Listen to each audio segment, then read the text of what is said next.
Ladies and gentlemen, sit back, put your feet up. It's time for the Other Three Amigos podcast with Declan McCormack, Wayne Mullins, and Dan. Three lads, one podcast. Welcome along to another episode of the Other Three Amigos podcast. On this week's episode, Usher won't answer our emails. Bit of commie watch, bit of a Shells debrief before we were rudely interrupted by footballing royalty. That of course was Shane Keegan, and we discussed his time at Ramblers, his Maradona jersey, who should City sign, as well as a bit of jacking off. Oh, and Charlie Lyons. All this and more on this week's episode of the Other Three Amigos podcast. Welcome to another episode of Totap. It's season 4, episode 2, episode 178 in total. Your award-winning podcast at some point. A reminder as well, we are on Patreon, patreon.com/Totap. A reminder about our new tier system we have. There's a €5 per month flat fee at €10 if you want to support the pod a little bit further, but for still the same content. You get full access to all historical Totap content. And thank you so much to all those beautiful people who joined last week. And the €1, €2 and €3 tiers are now gone, and those subscriptions are cancelled. Be sure to retweet the pod, as it's so important to help us grow. We are also a proud sponsor of Jack Doherty's boots. Hopefully he'll be banging in plenty of goals with those this season. And a reminder, that'll be going to Marymount Hospice as well, a great cause. Last week we had the biggest listenership season opener in 4 years, so great to see the pod growing, and hopefully it continues to do so. I'd like to say hello to my other two amigos. We'll be joined by another amigo a little bit later on, hopefully. But for now, Wayne Mullins, who are you? That's the first time you've come to me first. Ever, I think. Hi, Dan. I saw Dickie was going to go to him. I was like, switch it over. I just felt something drew me into you. How are you keeping? I'm good. How about yourself? Grand now. Grand. Dickie, how are you? I'm good, Dan, and yourself? Can't complain. Brilliant. Delighted to be back for another week of Totap shenanigans. It went down well last week anyway, but we're going to Usher versus Usher. Yeah, man. Yeah, man. It's a big week for Usher this week. Because he is playing in the halftime at the SuperBowl. Usher, Dickie, can you believe that Usher is playing at halftime in the SuperBowl? It's absolutely unbelievable. It is. I did mention this on the pod at some stage last year when he was announced. Little did I know that he would, in the meantime, become a friend of the pod, and that we'd have correspondence going back and forth and the rest of it, But I kind of almost feel like I'm almost personally attached to the whole halftime show at the Super Bowl this year, And as a big NFL head, it kind of, it's like It almost feels like I'm not there, but I'm not too far away, if that makes sense. Yeah, give us your prediction for the Super Bowl, considering you are an NFL head. Yeah, look, I think the Chiefs will beat them. I think defensively they have too much for the 49ers, to be honest with you. But sure, look, we'll see what happens. You surely have a bet on for what are you going to tell the Totappers? No, I think it's too close to call, I think. It's not too, I do fancy the Chiefs, and I do think defensively they will have too much for the 49ers. But no, there should be no money leaving my pocket to invest in said game. I'm just going to sit back, get my popcorn, watch Usher perform, and the rest of it doesn't really matter, Yeah, they can save it for the Totap Patreon. They can keep their money for that. Wayne, are you excited to see Usher perform at halftime? I'm very excited because I did email his agent last week, and as you can see, I'm actually in Vegas right now. Yeah. Oh, what? Yeah. There. So I see one thing led to another. You know what I mean? No, we did email the person, but there's no reply yet. Yes. But we'll keep. Yes. You still have the phone number. We still have the phone number. Now the problem is, do we use it to ensure it doesn't kind of? I'm sure these people have different numbers every couple of months. You wouldn't know. So do we risk not using it? Or do we risk using it and getting... This is ultimately the trump card. Dickie, you want to say something? I was just going to say, the other thing to bear in mind is we want to try and get about 40 weeks out of this as well. So, I mean, No reply for a week or two is okay. That's okay. There's no panic. There's no panic. Okay. But look, I don't know. You might have seen the email because I CC'd in Totap. I kind of did a whole. I tried something new, and we see how it comes back. But look, progress. We're on step 2 of a long road. I mean, yeah, Usher's people not emailing back. Nothing new there. Well, look, they may understand the bank holiday weekend here. They probably think that we're, Oh, shit, missed that. Oh, shit. Oh, shit. Oh, that's good. And that was Usher versus Usher.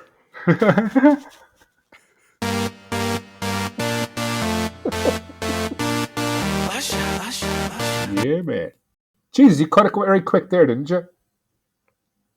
You don't want to be boring people. We just want to keep... No, but can you not cut it beforehand so it fades out? You just leave it then, like... The fade out is built into it and everything. I mean, we have the production meeting... But like, did they get bored of Boston? No, people are actually asking in the off season to bring Boston back. That's kind of going like, lads, he's not even playing in Holland anymore. I think he's in Belgium now, isn't he? From what I know, he is, yeah. The whole thing wouldn't quite work. Like, is Leon Boston the Belgium first division? Jacking off song is going to be badly missed too. Jacking off with Boston? Jacking off? No, that's never going to take off. No. Boston off with Jack. Could maybe work. But let's go to Kami Watch for now. Kami Watch with Ivan Draco on the Other Three Amigos podcast.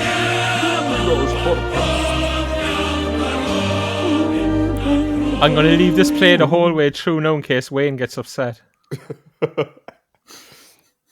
500 fans showed up at the open training session. That was a fair amount of people for just see a few lads kick a ball and train, wasn't it? Was that a positive step forward for Cork City, showing the engagement, showing all the kids there? Jackie? that wasn't actually even a dig, but of course it wasn't. Yeah. Of course, it actually shows and approves that if you engage people and you put stuff on for fans. Now, I think maybe 500 is numbers maybe on the large side, but it just shows, it proves people will go. And this morning was a horrible morning. I know about where you are, but down here it was lashing rain till about 9:30. So if you were looking to go to something for 11 o'clock, it would be kind of like, I don't know, and people still made the effort and they went. And, as you said, loads of kids there, obviously then loads of parents there. So it just proves if you put things on and you engage with the fan base, they will come out and they will back what you're doing. And I hope that kind of proves the point that we were making last week to a degree. Yeah, Wayne, similar sentiment from you? Absolutely. It wasn't that bad over here. I'm very close to the place. But yeah, we were doing this for years. And then we stopped doing it. So it's good to see it starting again. Good to see a bit of content online this week. Yeah, speaking of engagement, after last week's mentioning of the lack of content, the club started... There's two ways you could look at it. You could look at it, they weren't built up too soon, too early, which I get that too, but still I think it needs to ramp up properly. I mean, proper stuff now, daily stuff to put through. So fans can see it, and yeah, it's good. Progress. Did you buy anything else from the club shop this week? No, I've just been wearing it. Didn't go down so well. No, wearing it and trying it on, checking it. There'll be big washes now. We're going to do that every 2 weeks because you need time to kind of go. There's no point in washing it 4 times this week. I got to put it through a few washes weekly. So they can't say that we're doing it right, basically. We're going to do it like we're normally wearing them. So I'm fond of the old gilet, to be honest with you, but herself is saying I cannot wear that outside the house. I've been ordered not to wear it outside the house. Yeah, only Jackie was there mentioning you heard the voice of Ivan Drago, and maybe a potential voice we might be hearing next week is St. Valentine might be making an appearance on the pod, which would be a good get for us. Do you know what? Cupid? Yeah. I mean, it's like the pod, next week's pod is actually out on Valentine's Day and the Wednesday. Like, and it depends on how much time St. Valentine has on Monday. I mean, obviously all their work is done. I don't know, are they male or female? I don't even know, to be honest with you. But I mean, we won't even go the pronoun route. No, forget I even mentioned that. So look, it's just like, just move away, just forget it, just move away from it, just leave it lie there, just forget about it. So St. Valentine hopefully might be around next Monday night to maybe give us 10 or 15 minutes on and some insight into love. Yeah, we're also in preliminary talks with St. Patrick and the Easter Bunny as well. What are you doing for Valentine's, Decky? I don't really want to get into this stuff now, to be honest with you. Ooh. Secret stuff. I come out badly out of it. I always come out badly out of Valentine's Day conversations. All you gotta do is like buy a nice bunch of flowers, maybe go for a meal, No. get a DVD. No. What, you're the kind of guy who just sits there and does nothing? Are you going to blame Hallmark, or are you going to blame like, it costs too much money, it's a fad? It's nothing to do. It's nothing to do with cost. No. It's nothing to do with costing money or that stuff. It's just, look, as I said, I don't like. I see all this shit online. Valentine's Day after Valentine's and girls. He bought me this and he bought me that, and then for another 51 weeks of the year, he doesn't look at her twice. Like, and it's all, but look what he got me for Valentine's. It's all bullshit. Like, it's all harsh shit. But like, say 20 years ago, you're in a relationship, you're doing it every week or you're doing it every month. You know, you aren't doing it for one special day. And that, my wife understands where I come from on this stuff. Like, we're married 15 odd years, if not more. More, actually. Jeez, how long am I married? I have no idea. She doesn't listen to this anyway, so it's okay. Husband of the year. Thankfully. Yeah, I think it's 17 years now, is it? Oh, man. Do you want to ask her to come in and talk to us about this, and we can have a discussion? Maybe a Patreon episode. No, it's just after showering the small one there now before she goes to bed. So, unfortunately, she's not available. But anyway, look, moving on. Patreon. We won't. Yeah, but anyway, moving swiftly on into our pre-season game review. Well, you're going to say something there. I was going to say, I have a feeling that any Patreon episode that is just an interview with my wife might be the most watched Patreon episode of all time. I don't know what makes me think that, but I just get the feeling that, you know, people might just want to say, poor woman. How many subscriptions do we have to get this week for that to happen? No, absolutely. I don't care how many. None. Nobody signed up. Anyway. All right, moving on into our preseason game review was Shells 2, City 0. Another loss for Cork City. Are we having major issues up front, it looks like, Decky? Well, look, it's another game where we didn't score, and I understand we're playing Shelburne, who finished 4th last year, qualified for Europe, all that side of stuff. So I understand all that. I said last week I was more kind of looking at performance, but of course we didn't see the game, so we don't know what the performance was. According to people who were there, and Tim Clancy, we were much better second half than we were first half. But it's really, really hard to know where we are in terms of building up to the season. We've only scored once. That was young Carl O'Sullivan against Pats. Yeah, I'd be worried that we're not scoring goals or don't like. I mean, the day I saw them against, and I know it was very, very early in pre-season against Galway, we created absolutely nothing. And when I say nothing, I mean the sum of all is what we created. You know, and like that's an issue. We got one against Pats, which was just kind of seemingly a goal-mouth scramble that went in. We didn't get any against Shelburne again the other day. We didn't score against Wilton. It hasn't been good. But again, after the Shelburne game, in Tim's interview, which was done with the club, he spoke about how he's certain and he knows we will score lots of goals. So that's fine. Like once he's happy and he knows and he, you know, that makes sense to him, then that's absolutely cool. Like, you know, Do you think he's shown a bit of signs of pressure already? He seemed slightly narky maybe in that video towards Howie. So you wonder what it'll be like as the season goes on if we're not picking up results. I wouldn't say he was narky. No, I mean, I think, I think that's harsh. I think Tim is somebody who's going to have a interesting relationship with the press. I would imagine that's just the vibe I get off him. It's too early to say, too early to know. But like the one thing about Tim Clancy is he will never have worked in a situation like he's going to be forced to work in Cork City. He'll never had the attention daily, weekly. He'll never have had the number of eyes looking at him. And I don't care how big a club people think St. Pat's is. It's not a touch on Cork City in terms of the passion of the fan base, the numbers of the fan base. You've got a one club city. Don't mean that as an insult to Cove Ramblers in any way, shape, or form, but Cove are kind of on the outskirts of the city and the rest of it.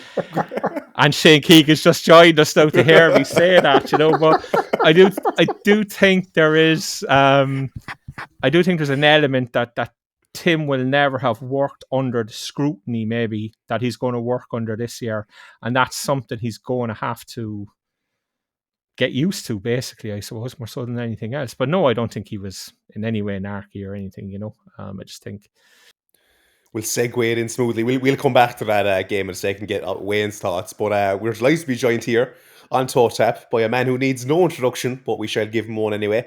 A man who's managed Wexford Youths, Galway United, Dundalk and Cove Ramblers. A man who has won the League of Ireland First Division, a President's Cup and a Munster Senior Cup. In the least backhanded way possible, a man who knows the League of Ireland First Division quite well, Shane Keegan, everybody. Dan, two Munster Senior Cups, Dan. Two. Was it two? Two Munster Senior Cups. I left out FC Carlow as well. Apologies. Oh yeah, that was the start of it all. That was the start of it all. You remember the old A Championship? Yeah. Do you remember that? Were City involved in the old A Championship? No. Our B team was in it, wasn't it?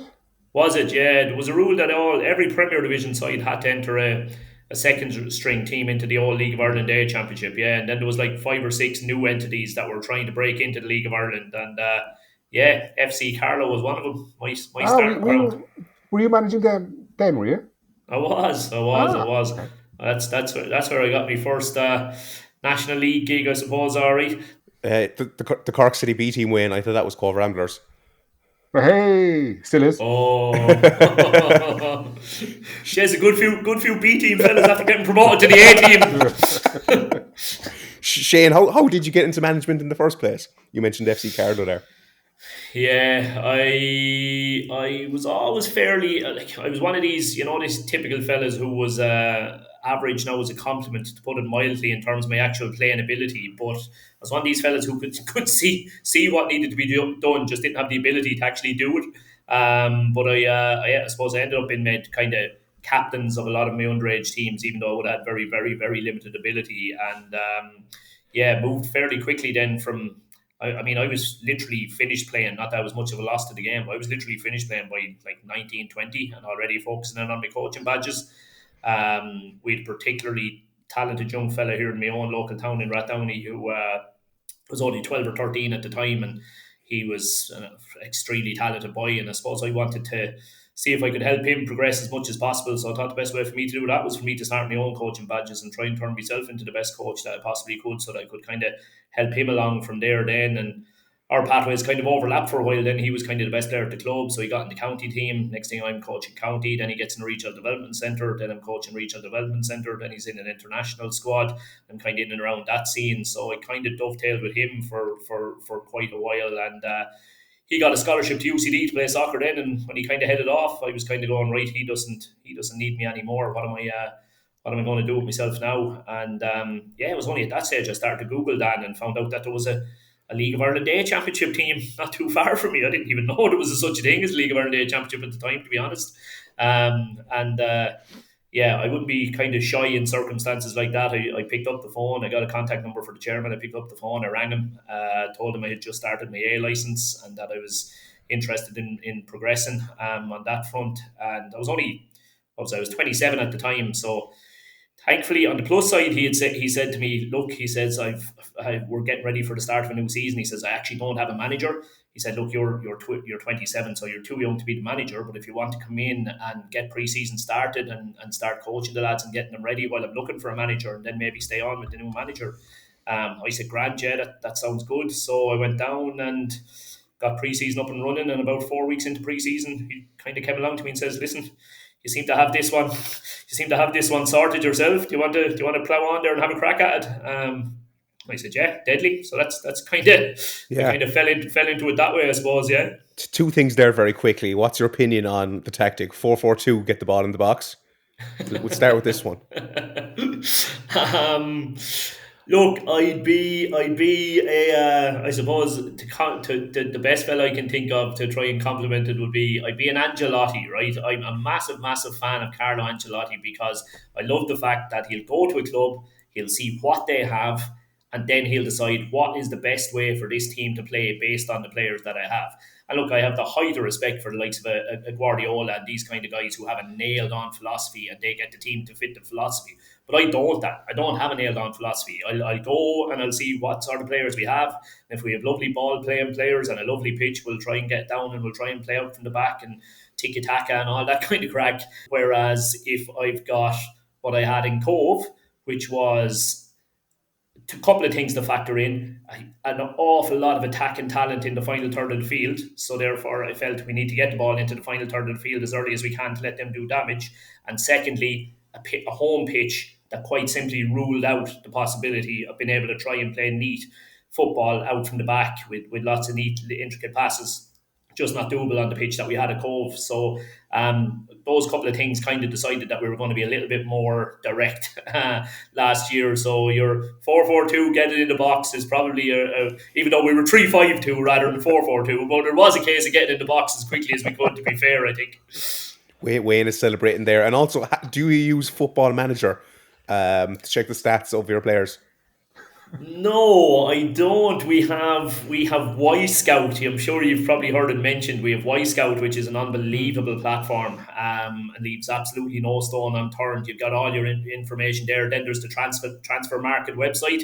Again, I'm sure you guys have maybe come across it. Just absolutely endless reams of information. But it's come a long way, Dan. Like when I came into the league at first, what I would try and make as many games as I possibly could. I actually ended up in Cove a huge amount because I was at Wexford and we played on a Friday night and there was only two teams that played on a Saturday night. That was Cove and Longford. So every Saturday night, because there was no Y Scouts and no way of looking, no LOI TVs, the only way to look at upcoming opposition was to be there in the flesh and watch the game. So I would head for either Longford or Cove pretty much every Saturday night, one or the other, to try and get a game in. But the other teams who were playing on a Friday night, again, you probably remember because you were covering the league so long, but like the only website covering League of Ireland football to any great degree back then was extratime.ie. Who were, some brilliant guys over there that kind of run it nearly on a purely voluntary basis. So what I would do is I used to have a contact list of all the extratime.ie reporters with their mobile numbers, and I'd ring them on a Saturday if we were due to play a team on the following week, and they were after I saw the Extra Time report and saw their name was on the Extra Time report. I'd pick up the phone, I'd ring them, and I'd say, "Listen, what was the shape? Who was playing where? Who did well? Who didn't do well?" And that used to be the only way of doing your opposition analysis, whereas now you can spend hours poring over it on Y Scout, Yeah, I suppose I'm kind of cautious. We have a limited amount of time with you, so I suppose we'll just get straight into it a bit. What does it take to win the First Division? A lot of luck, I suppose, is the first thing. A centre forward who can get you an absolute ass load of goals kind of helps as well. So it does. Apart from that, we're shagged on that front anyway. I don't know. Yeah, look, I mean, the year we were won it, I've spoken about before. I mean, it was absolutely ridiculous. I know Ronan Coughlin went one better this year, but I mean, what Danny did for us, look, Ronan Coughlin was playing in a team of full-time footballers. What Danny Furlong did for us that season was quite incredible, really, to score 30 league goals in 27 league games for a part-time outfit. And look, the big thing for Danny that year, and I suppose for any striker really, is more than any other position, they're the ones who most thrive on confidence. And the big thing for Danny was Danny never went 2 games in a row in that entire season without scoring a goal. So he never ever started to doubt himself or anything like that. And look, there's huge similarities between the Wexford team and last year's Cove team in that, and I mean this as a compliment to them rather than as a slight to them. In both scenarios, you had a situation where you had 10 players who were set up to serve one master, willing to absolutely work their socks off, willing to carry a fella a little bit, because that the superstar goal scorer in both teams, maybe mightn't have had a sky high work rate, maybe. But the rest of the team saying, okay, he gives us that X factor, so we'll work. We'll put in the extra few yards to make sure he can stay up there and just worry about putting the ball in the back of the net. Obviously, Danny first time round and Jack second time round, and it takes a particular group mentality to buy into that style of play. And I was lucky in both senses that they did, I suppose. Yeah, who were your favourites for the first division this year? Favourites, Asher, look, I know, obviously it has to be yourselves, and rightly so. I don't know if I'd have you as heavy favourites as the bookmakers have to put you odds on is probably a little bit silly. I think there is decent teams there who can go about putting it up to you. But if you're asking me to put the house on I can only pick one team, it's absolutely yourselves that I'm going with. Who's the biggest threat? I like what Bray are pulling together.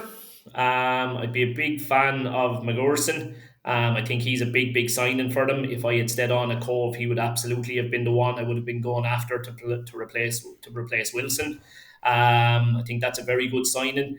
In terms of who I would have been going after to replace Jack, it would have been Shane Griffin. So they've gone and signed the two of those. To be honest with you, those two names were top of my shopping list. So I think the two of those are really good signings for them. Young Ben Feeney was one of the most impressive players in the league last year as well. Super bit of stuff, and they've got quality all over the field. And look, Ian will be looking to bounce back, because Ian will be very disappointed with how last year went. Obviously, he had started to build a really good reputation for himself down in Wexford, but they, with the resources they had, Bray absolutely should have been minimum finishing in the playoffs last year, and they didn't. So I think he'll have the bit between his teeth in terms of trying to bounce back. Look, they've got Max Murphy, a really good attacking fullback. They brought in Killian Cantwell, another man that was on my shopping list. I think they've done very well, and I think they could be the ones. UCD, by the way, I'd also have a slight outside thing for UCD. We played them in the Cup. We played them in the FAI Cup last year, and we couldn't get near them. We absolutely couldn't get near them. And I remember my overriding thought coming out from there is, well, these boys are way better. Even though they're bottom of the Premier, they're way better than anything we've come up against in the First Division. Way better. And look, I know they've lost a couple. They've lost Jack Keeney and a couple more from that team, but they just always find replacements, don't they? UCD, they're just constantly churning out talented young fellas, Yeah. You mentioned leaving Cove. What was the main reason for that? Yeah. Look, I think to be honest with you, I think I was surprised that it came as such a surprise, in that I think anybody who picked up on my conversation with Decky there towards the end of the season, I thought they, I was kind of hinting in that interview, hinting as much as I could that, it's starting to look like it's going to be impossible for me to do these two things together, and yet people didn't really. It still seemed to come as a bit of a shock. It was not. Look, Dan, it's simple. I started a new job. It's a pretty high profile enough job in our area back here in Laois. And look, I'm putting in massive hours at the moment. Look, thankfully it's a job I really enjoy. So, you get to Sunday evening and you realise you're after putting in a 60-hour working week without realising that you're after putting in a 60-hour working week. But trying to marry that with managing a League of Ireland team, and most importantly, making sure that home life was still running well, and that Roisin is incredibly patient with me, but there's only so much patience that somebody can have too.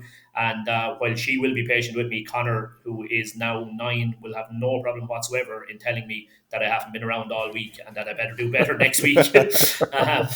So look, it was very important to get that side of things right as well. Yeah, what are your Valentine's Day plans looking like? It's not as bad this year. A little bit more freedom around it this year than in the past, thankfully. I want to go back to Bray and Magnuson or Magnuson, Shane, because you said he would have been on your shopping list. He would have been on my shopping list for Cork City.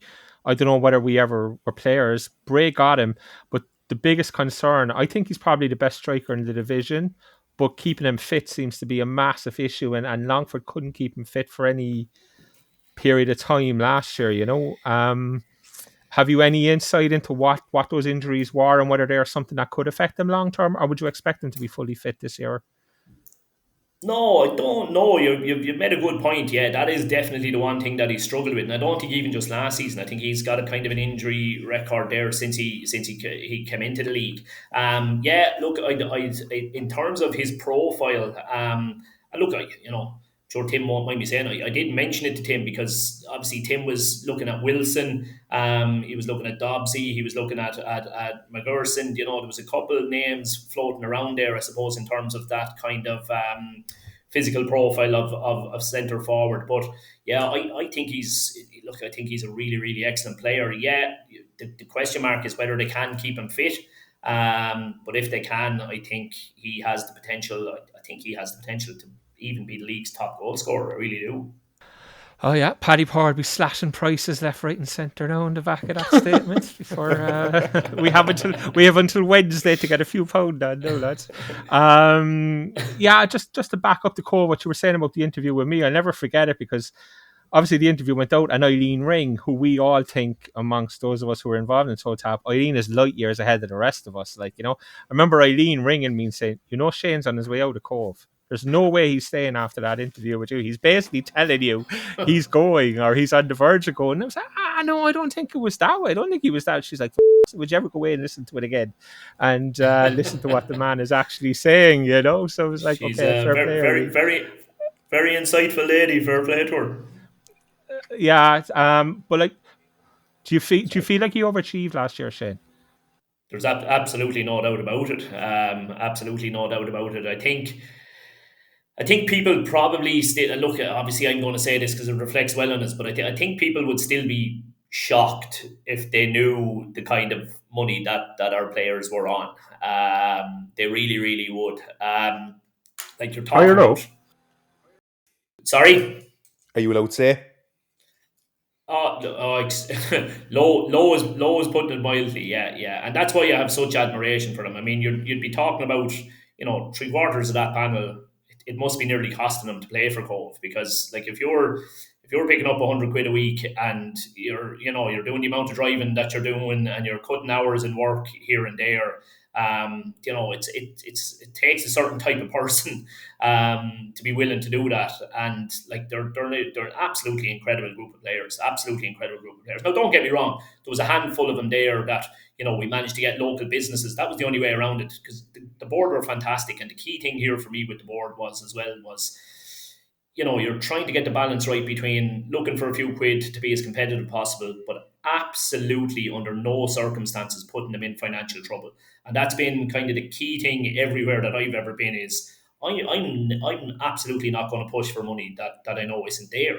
And even when when you look at the window where we looked at bringing in Dean Larkin and Mikey Rowe, the money wasn't there for us to bring in those two players. And quite simply, we looked at it, it wasn't there. Okay, it's not there. Can we think outside the box and can we go and try and find another way of making it happen? And then we're lucky enough to sit down with the likes of McCarthy Insurance, who stepped forward and put up the money and basically put forward the money for those two players to be signed, because that's the only way of making something like that happen. So there was, obviously Jack Doherty's not on 100 quid a week. I'm not saying that. But the vast majority of the boys are kind of in and around that mark. And I just think for them to go toe-to-toe with some full-time setups, to finish, I suppose, top of all the non-full-time setups a remarkable achievement from them. But they're just a really solid group of fellas there, in fairness, you know. Yeah, Cove, it just seems like with the family atmosphere it has, a bit of a special club, really. What's the biggest compliment you can give to the people down there? The biggest compliment I can give, and I'd probably, to be fair, I'd probably include the season of at Wexford in this. It was just the most enjoyable year I've ever had in football. You know, without spilling the beans too much, you've got one.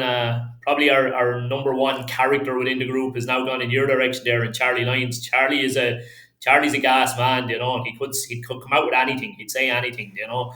And, you know, Charlie would have turned around to me and said, like, look at the players you were working with at Dundalk. How the do you feel being stuck with us shower of Aegis now?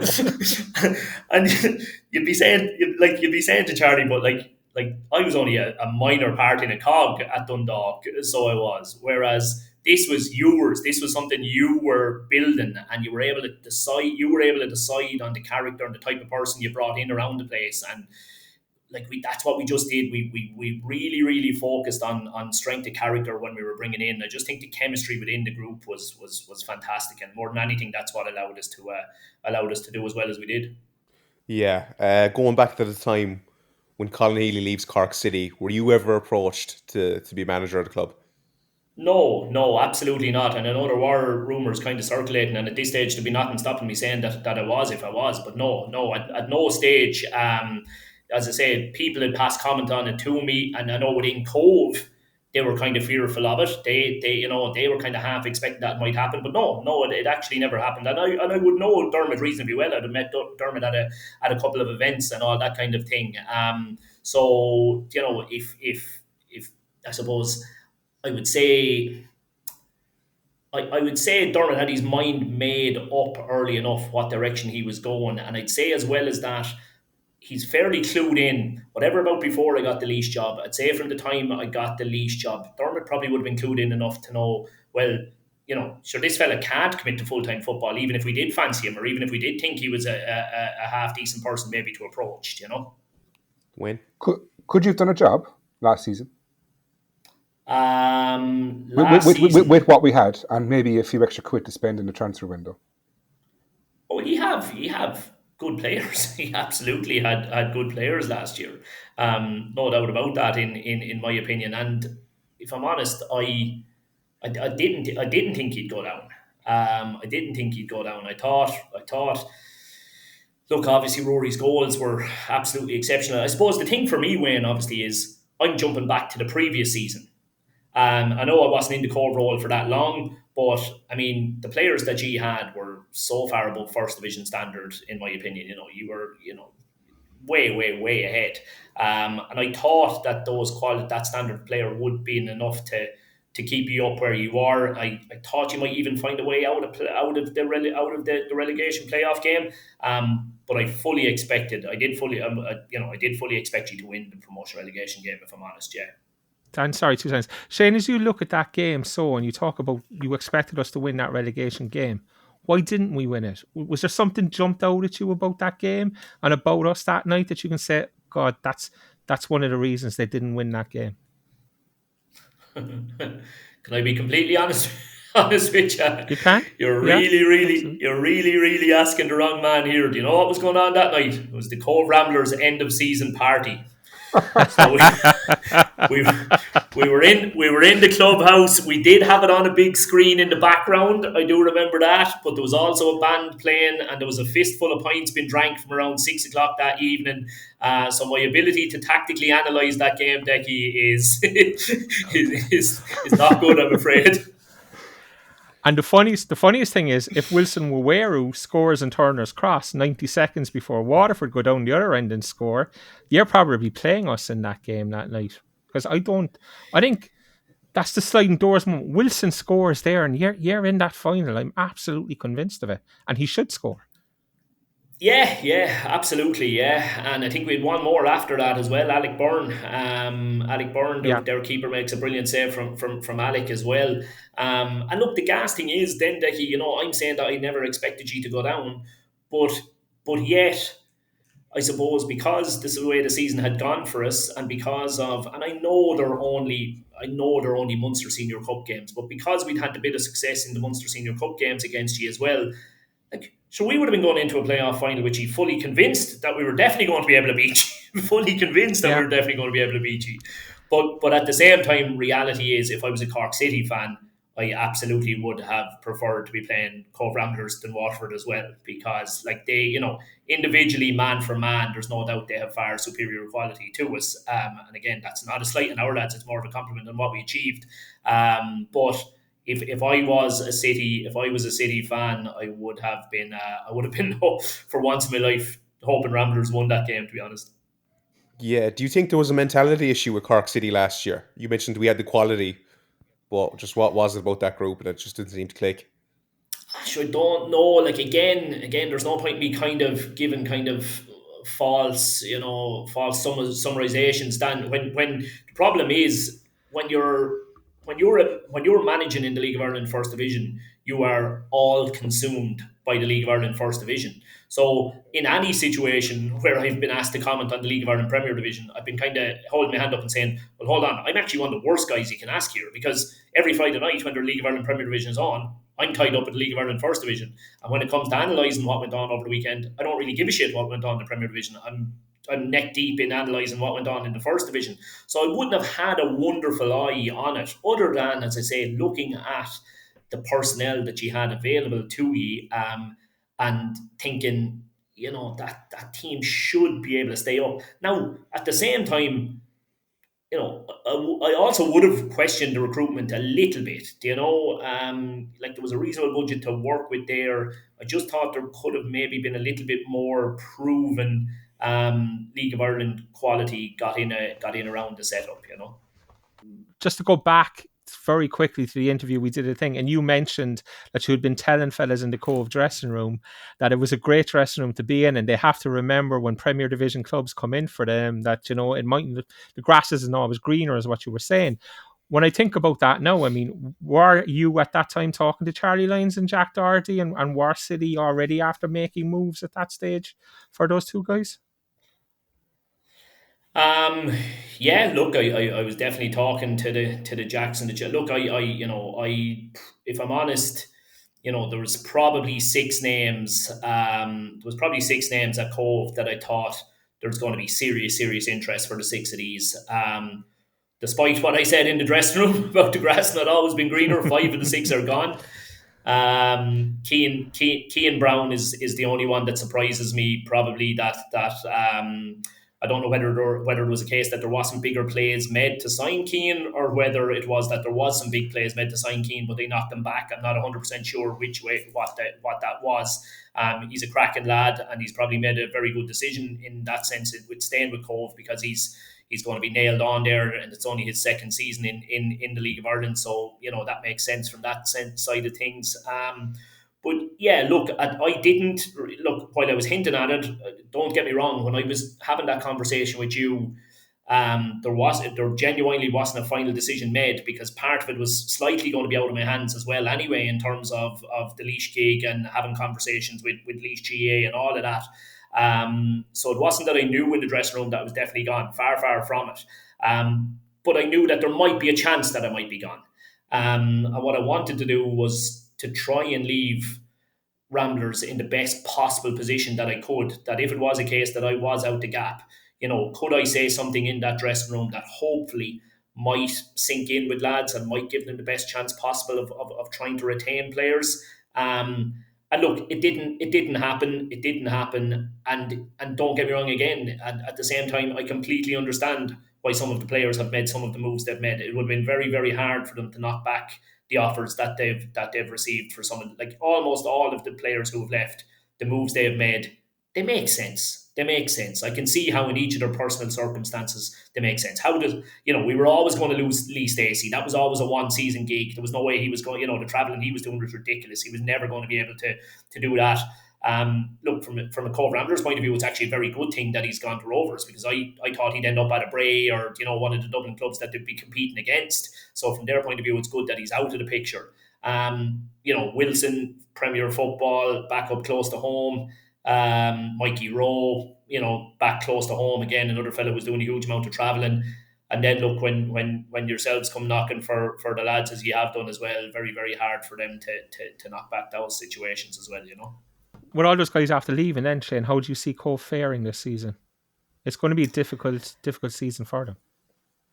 Yeah, look, the thing that's going to work for them is that there's some tremendous leaders and characters still left within that dressing room. I look at Brendan Frahill, who is, when I say about being surprised that certain players didn't leave, like Brendan Frahill is absolutely good enough, in my opinion, to be playing full-time football, but I know his mindset. He's Cove through and through, so I was never really in any fear that he would actually leave, but he certainly has the ability to leave. But say Brendan Frahill, Pierce Phillips, Dale Holland, Jason Abbott, Keegan Brown, the fact that they've got those kind of people still in the dressing room, I think hopefully should still make them very, very competitive.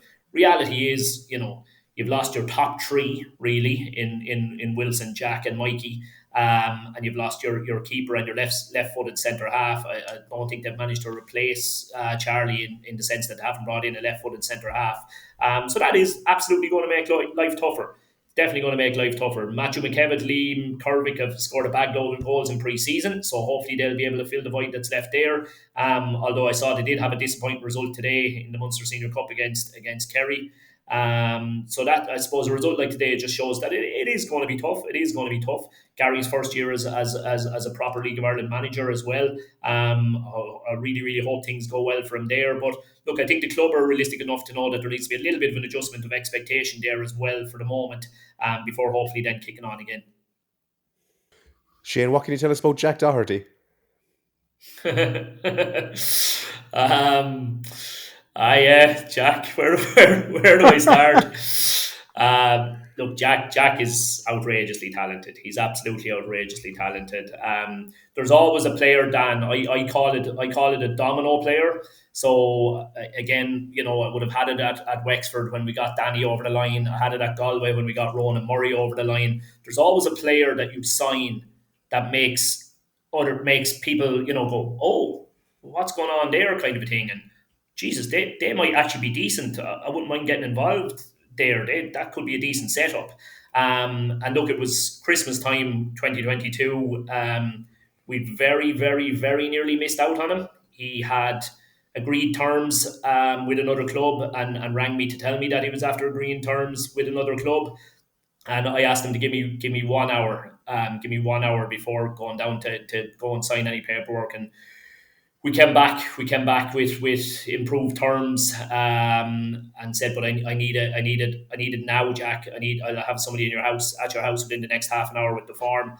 And thankfully he said yes to that. And we gambled, Dan. We really did, because it was a big chunk of a team budget, probably, to be honest with you, been put towards one player.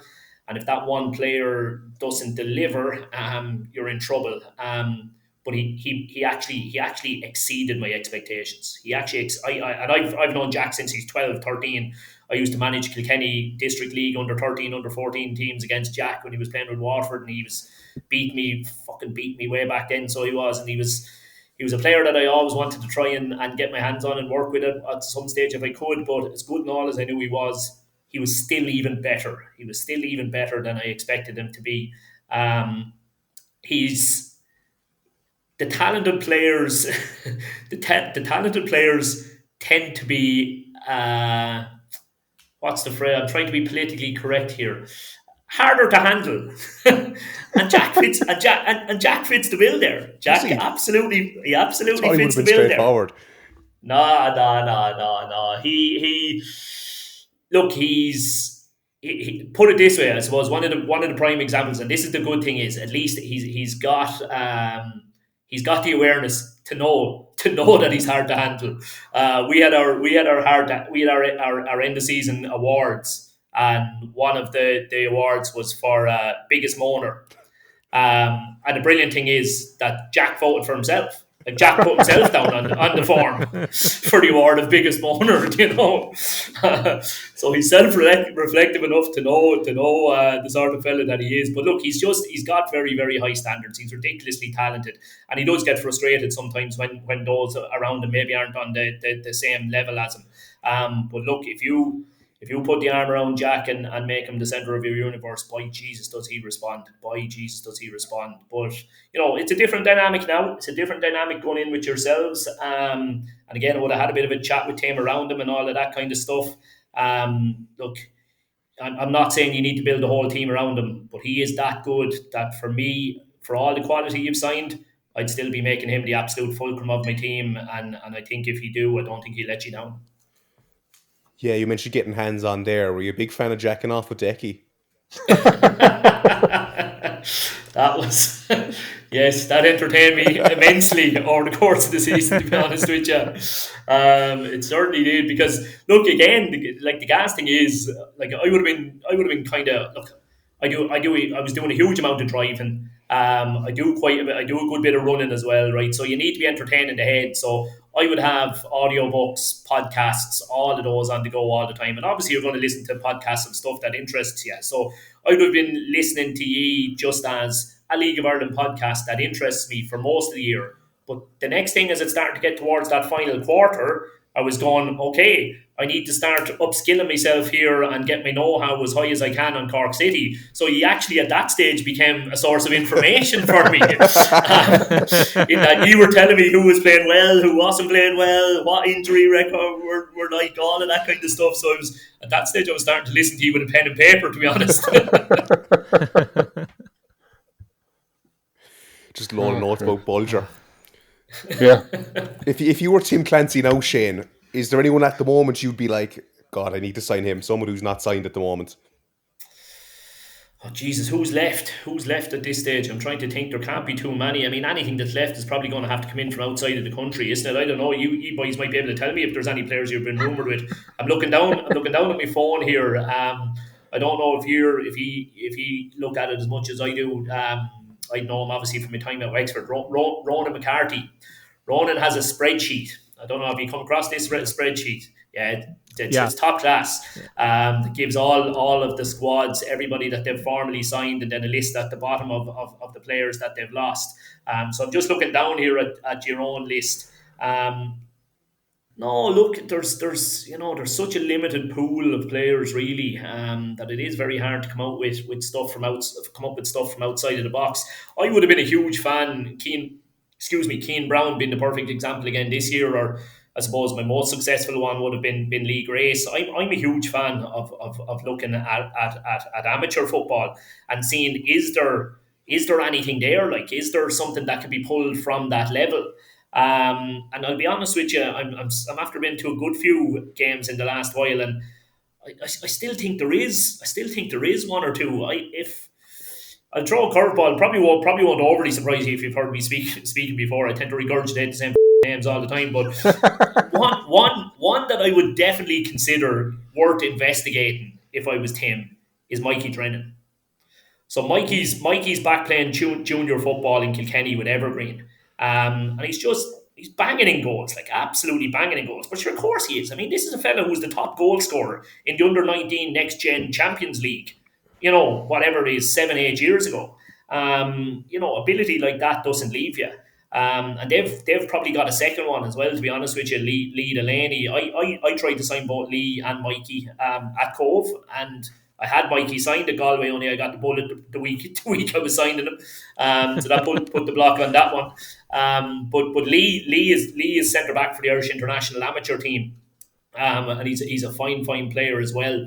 There could be some kind of an outside of the box kind of move like that could be still there to be made. I think all the obvious ones are kind of done and dusted. I think it either comes in from outside the water or across the water, or somebody throws a curveball like a Mikey Drennan. There's a Dean Walsh down in Waterford, centre forward for Waterford Villa.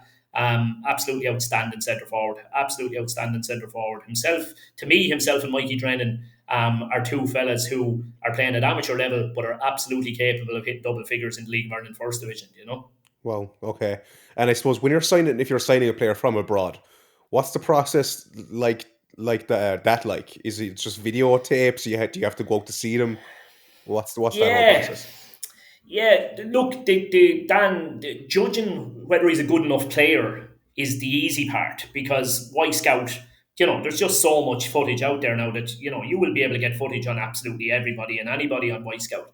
The problem is that you're shooting in the dark in terms of temperament and character and attitude, which to me outweighs ability every time. And that's where you can do, you might know somebody who knows somebody that you can ask what's he like and all of that kind of stuff, but that's definitely the harder part. I haven't done it very often. I'm struggling to think of really any occasions, to be honest with you, where even at Galway, where I would have had a bit more of a budget to work with. Obviously, Dundalk, the signings weren't my doing, so I didn't really have much of a feed in there. I suppose the only example, even though he was still Irish, probably the only example I could think was, don't know if you remember him, lads, I think you are Rory Hale. He's up at Cliftonville up the north now. I signed Rory at Galway United halfway through the season there. And I didn't know Rory, but I suppose at least because he was Irish, I was able to make a few phone calls and find out a bit about him. But like it's gas because you're obviously operating at a certain end of the spectrum there. And Rory was with Villa's 21s at the time. Did he have a twin brother play for Derry or something? Did he? Ronan, yeah, he's a year or two younger. Wayne, actually, he's not a twin. He's a year or two younger. He's doing very well at the moment. Ronan in the Northern Irish League as well. But Rory came in and did fantastically for me. But the gas thing is, like in situations like this, I'm sure Tim will have had similar scenarios where he was leaving. He'd been told he was going to be let go. He'd been told by Villa he was been let go from their under 21 setup. He went on trial, lads. I had a provisional deal done with him, and then he went on trial with some like 10th tier conference side that still has bigger budgets than we have in Ireland, kind of a thing, And it was on a Saturday, and the deal was, if he did well in that game and they offered him a deal, he was going to take it because he wanted to stay in England. But if they didn't offer him a deal, he was going to get on a flight literally on the Sunday and he'd be straight across to me. So I'm sitting at home on a Saturday evening, staring at my phone, looking at updates from some ridiculous fucking 10th tier, I don't even know what they were called, something Moors, Collie House Moors or some shite like this. Solihull Moors, something like that. Yeah, something like that. And you're praying to God that he doesn't pop up having scored a goal, or somebody makes a positive comment about him on Twitter or something like that. But that's the kind of when you're looking across the water, that's the kind of market that you're shopping in. Unfortunately, Who do you think should be the next Ireland manager? Who are you choosing? I don't know. Look, of the realistic options, it probably should be Lee Carsley. There is still an element of the unknown there because he's not overly proven, obviously, at that kind of level. I used to host my own coaching podcast for the 42.ie, and I did have Lee on as a guest for an hour one week. And he was intriguing to talk to. He was absolutely intriguing to talk to about all things football. And I must say his thoughts on football and how to coach and how to manage players would fall very much in line with my own. So, I almost have, I'd like to see him get it. I think he could do a decent job. That said, I also don't think that the FAI have been anywhere near imaginative in this whole process. We're looking at the same. I'm kind of saying Lee Carsley should get it because I'm nearly afraid who gets it if he doesn't get it. Whereas I just think there was an opportunity there to trawl the world, see what's out there, think outside the box and try and bring in a mad name from left of field that you think could come in out of nowhere and be the next big thing. But I don't know if that process was undertaken at all, to be honest. Yeah, sorry for jumping around now again. I just know we're under pressure for time. Can you tell us a bit about Sean Murray? What a fella. Got a couple of pictures of Sean Murray and Charlie Lyons sent to me there last week. I think the boys had a night out there recently. Well, I'm not hanging them now. I'm not hanging them. So it was a whole team. It was an approved pre-season team night out for everyone. No, not absolutely not. Secret garden. I texted Sean Murray anyway and told him he was better than to be hanging around with the likes of Charlie Lyons. So I think, but a brilliant fella, absolutely brilliant fella. And again, I mean, we spoke about the need to keep McGurson fit. I mean, the only question here in my eyes is keeping Muzza fit, because he is so good. Oh my God, he is so good. In my opinion, attacking midfield, did an outstanding job for us in the 10. Can get on the ball, can come and join the midfield, can get the ball and link the play. But it's his ability to make late runs into the box. He's brilliant at them. He's absolutely brilliant at timing those late surges into the box to come onto something. And for a fella who's not a whole lot taller than me, fantastic in the air. He's got some leap on him, I'll tell you that. Absolutely some leap on him. I think I commented to you, Dick, that Tim Cahill, he reminds me of Tim Cahill. In that sense that, just the timing of the run and the spring of the turn run. League of Ireland wise, Raf Krataro. Remember Raf was like 5 foot nothing and yet used to get his head on the end of everything. Muzza's got that ability as well. Not so much for flick-ons, but just coming on to crosses late. But as solid as you could meet, he'll be a dream for Tim in that he'll give him absolutely no problems whatsoever. Something I have to ask you about. Is that a signed Maradona jersey? Oh yeah. That's pride of place in the home, so it is. There's a story there too. My first ever football jersey was an Argentina jersey with Maradona on the back for the 1986 World Cup. So I was born at the end of 81, so I was about 4, and because of it, my mother would be sentimental and all that, and would associate Maradona with me and all that because he was my first football in love and all that. But my mother went off to a work event that was one of these charity auctions, silent auctions, and sure, plowed them with wine first, because that's how you make money at these. Get them all drunk, and the next thing they'll throw out money that they hadn't intended throwing out. So the mother presents me with this, as she actually gave it to me for when I got married. She gave it to me as my wedding present when myself and Roisin got married. And to this day, like she actually won't tell me how much she paid for it. Like she just told me to put it on the house That's insurance. a lot of money, I'd say. So basically, she was locked drunk and bid way over the top to ensure that she won the jersey in the silent auction, I'd say. But yeah, probably worth a few quid now. That's some lad in the back probably just signed beforehand. yeah, maybe so.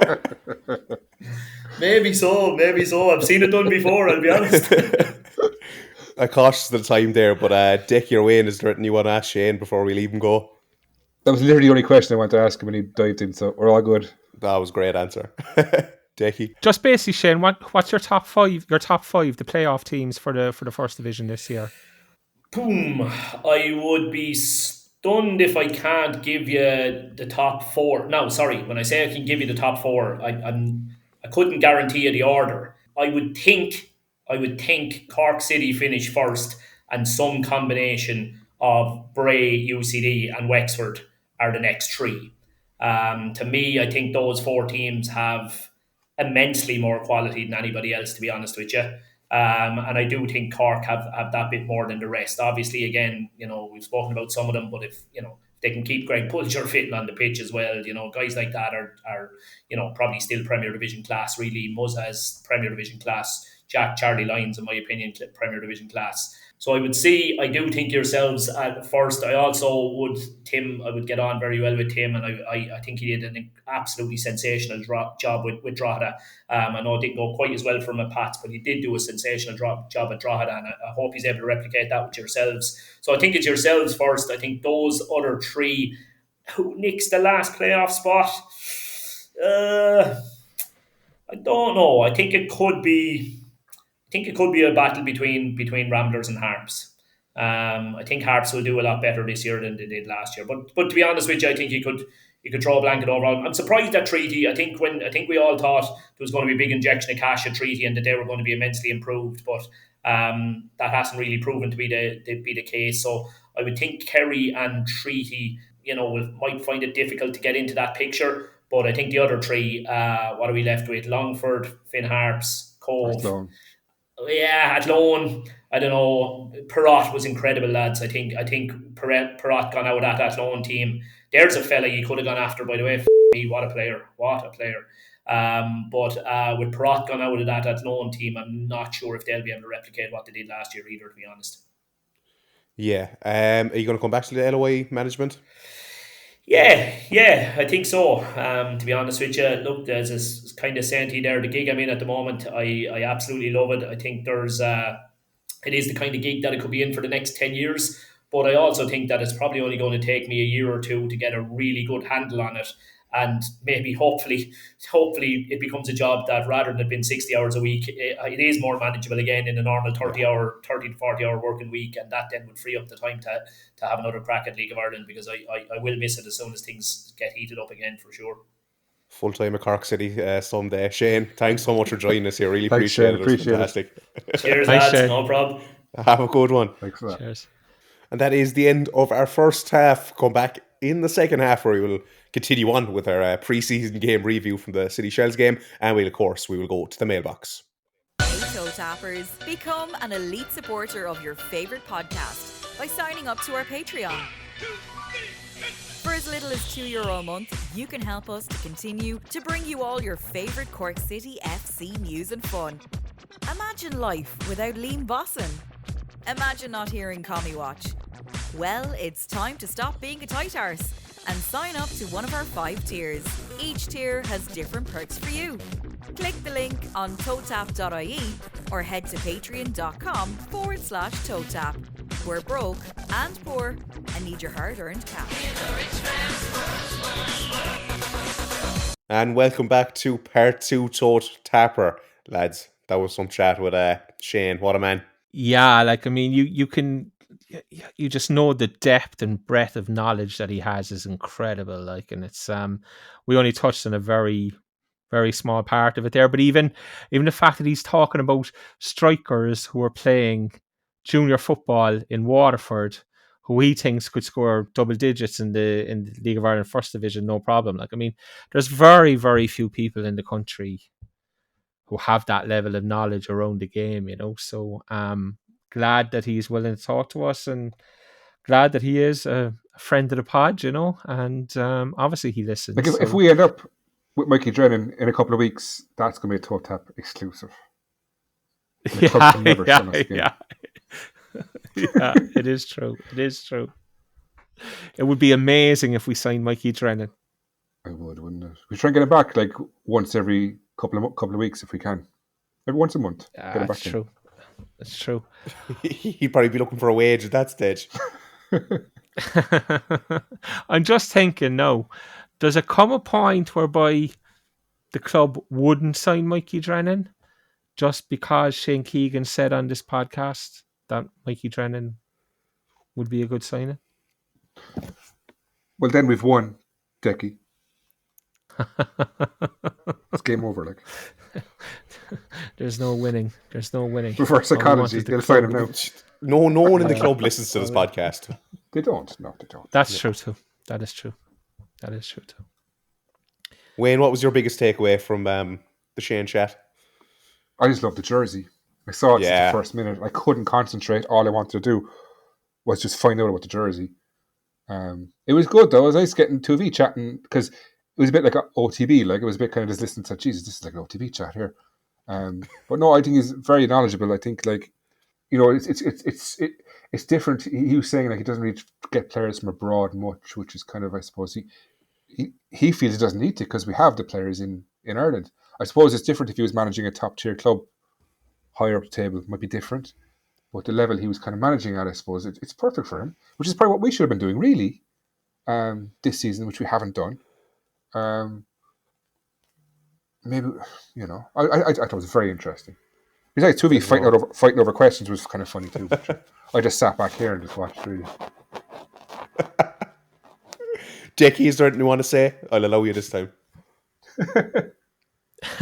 No, look, no. All I can say is that Shane was always extremely good to me personally and extremely good to this podcast when he was in Cove. And if he ends up somewhere, and he said he will be back in a few years' time, and if we're still on the go, he's going to be very good to us again. And as I said, he didn't have to be. He was always very good to us. I've no doubt he'll be very good to us again in the future. So I hope he does come back. Yeah, I do. I hope he does come back. And the league needs characters like Shane, and needs the depth of knowledge that he has. So yeah, I think the sooner he's back in the league, the better for the league. I think he'd be a good fit to UCD. Do you know that? Dealing with the young players. I think so. It's just certain things about Jet Doherty putting the arm around the shoulder. He seems to be kind of more in tune with players these days. That's kind of what I gathered from the half hour. That's what I gathered. So I think it could be an option in the future for him. He seems like a very personable person. As you said, he cares more about the character of the player rather than the quality. Which is something we needed last season. Badly.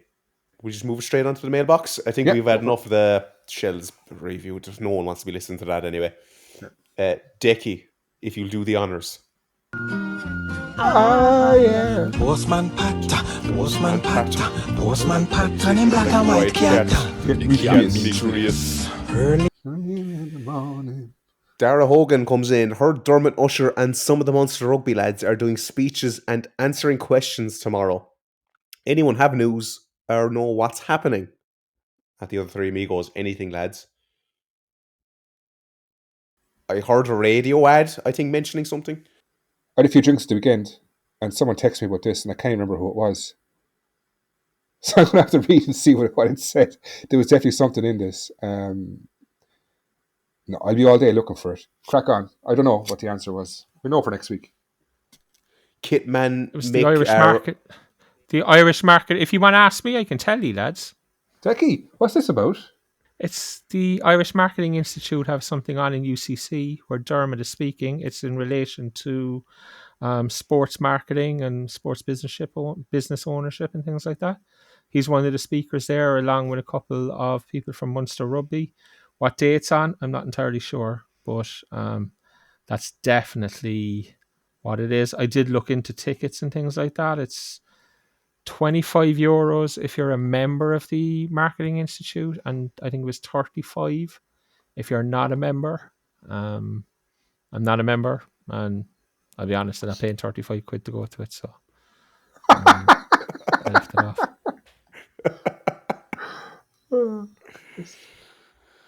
Okay, that answers that. Kitman Mickring, he'd responded to us on Instagram. He just said, just extend my thanks to all supporters who shared our Missing a Person appeal last week.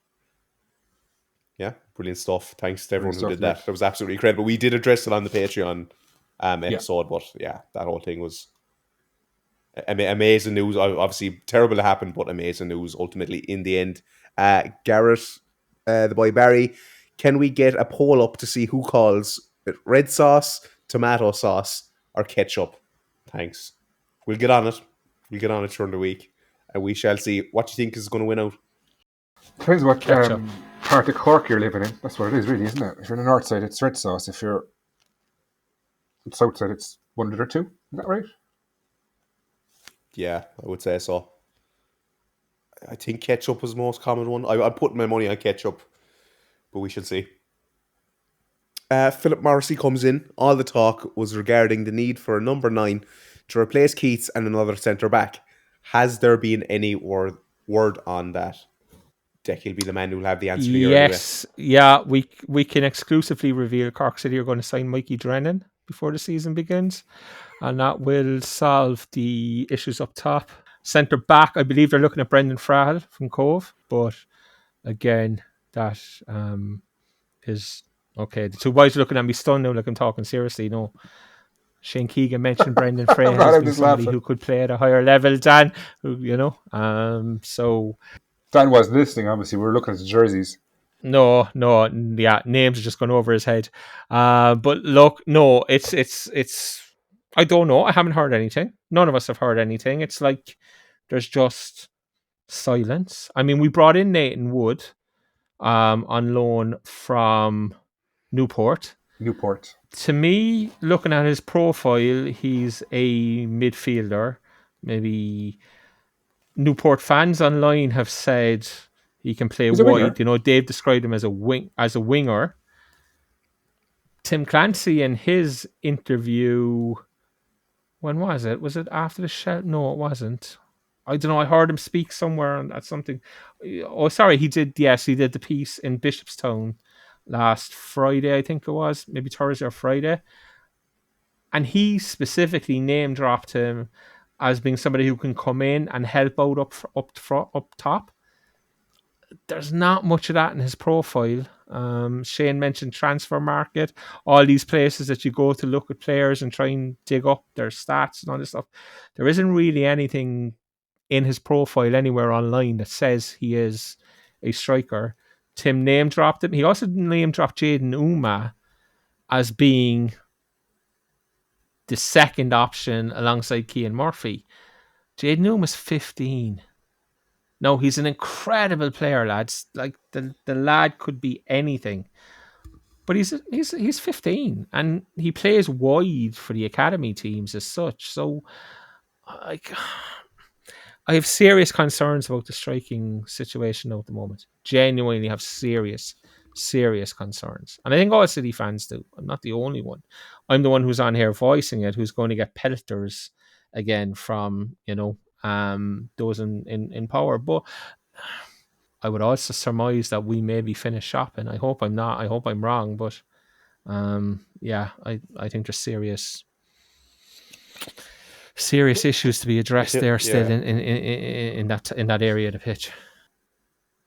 Yeah, just on that, Decky, you're saying that he's on a striker. And I think it's correct because according to his stats, he's started 3 games. He only gets 1 shot on target per game.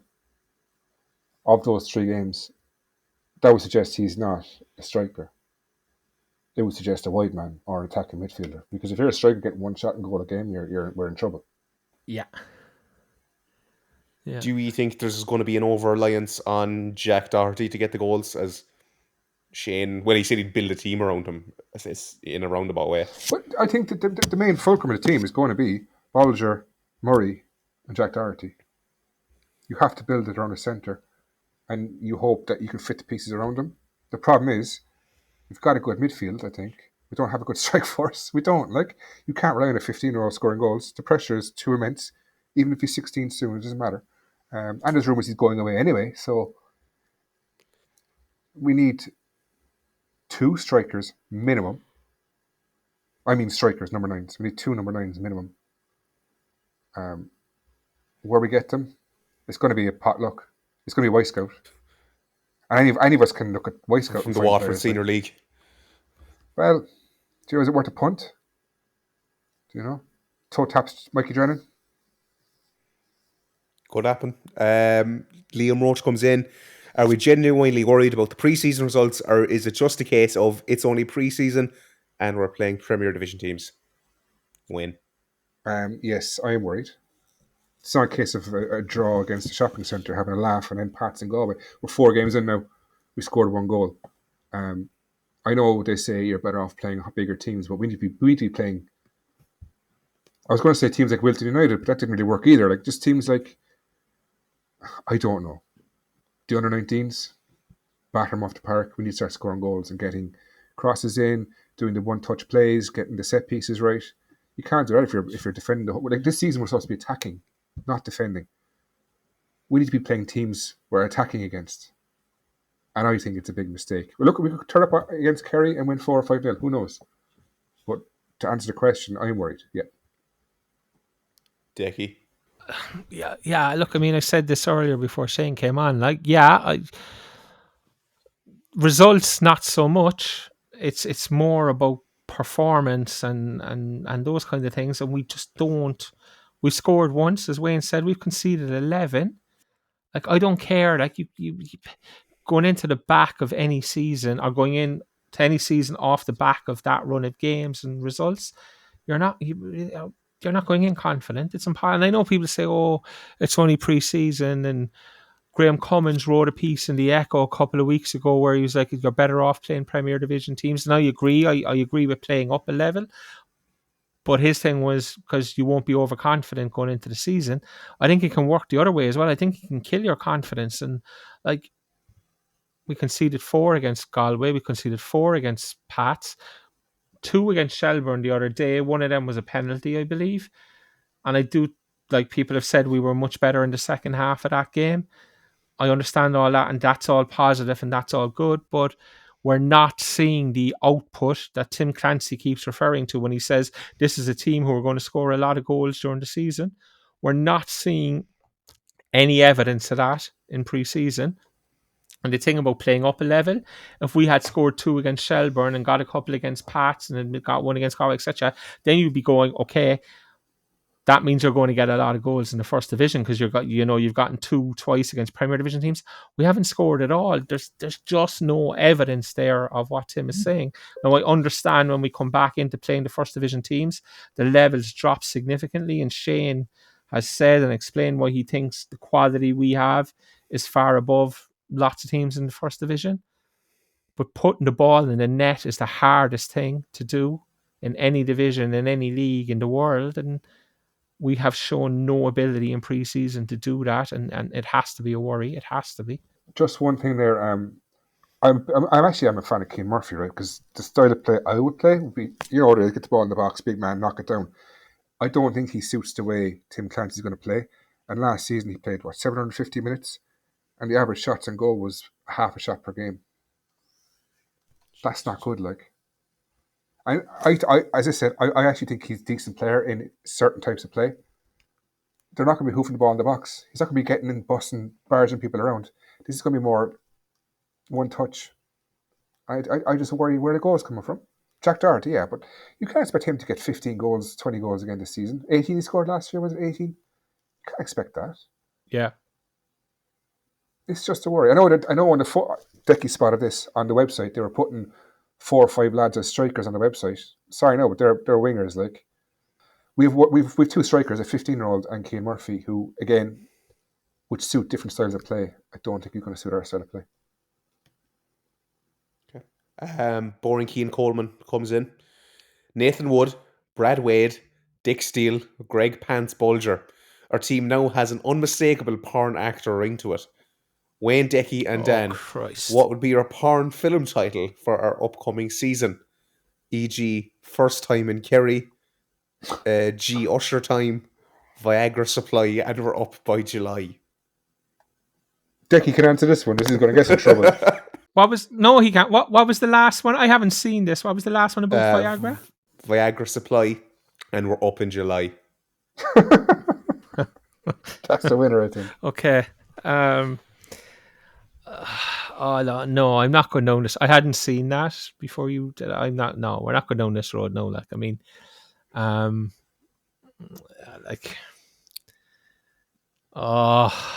do we really want to take the podcast to this level? No, like he has one. He had jacking off last year. It's already at that level. The first thing that came into my mind was the stuff from last year's pod and that we put in the Christmas special, like that famous opening up discussion and penetrating, like, so I mean, like, are we,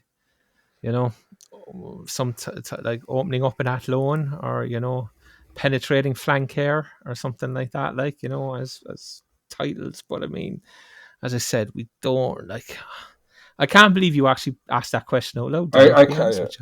Genuinely. Well, there you go, and that concludes another episode of the Urban Amigos podcast. They're all the questions that came in. We'll finally get to that. Where did you go with Stefan Effenberg at some point? You gave it away. Yeah, we'll get to that next week, potentially. Okay. Play the song if you want, because I love the song, like, but otherwise we keep it. Like. I actually don't have it. I have 6 of them anyway. 6 of them for the season so far, so it'll be good to spread them out. We'll definitely do it next week. All right. Thanks, Bill, to my other 2 amigos, and thank you for listening. And subscribe to our Patreon, patreon.com/Totap. Adios, amigos. Next weekend. Woo! Adios. Yeah. Adios. The Other Three Amigos podcast with Damien Shreenan, Wayne Mullins, and Declan McCormack. 3 lads, 1 podcast.